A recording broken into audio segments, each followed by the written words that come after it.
ang lalakas nilang kumain. Yan. Inakyat na kasi nga inaagawan ng mga malalaki. Ayan. Ay nakikipag-agawan din sila. Kaya inakyat. Ang galing nilang kumain. 2 buwan pa lang sila eh.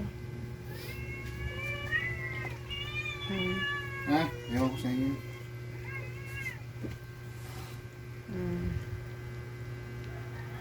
Sinolo mo na naman ng isda, ginilagyan ko ng kanin para masanay sila. Hindi na, pagdating ng hindi naman kakain yan ng kanin lang.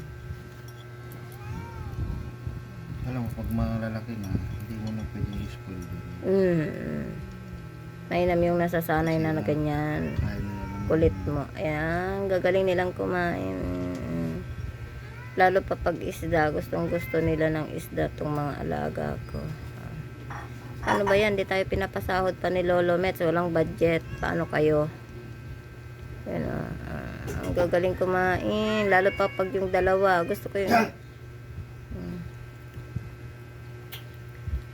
Baka mabigla naman siya kasi ngayon lang kumain. Ang dami niyang nakain na ha.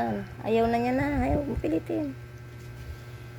Mabibigla rin yung tiyan niya. Siyempre 5 araw di kumain. Nakaubos yan ng 1.5 isda. Tama na. Wala na akong uulamin. Ang galing nilang kumain. Sige, kain. Yung mga orange mahina kumain. Oo. Pero siya ang unang umano ng pagkain. Tapos yung puti. Mga nanay, mamaya kayo kakain. Mga kapatid, ha?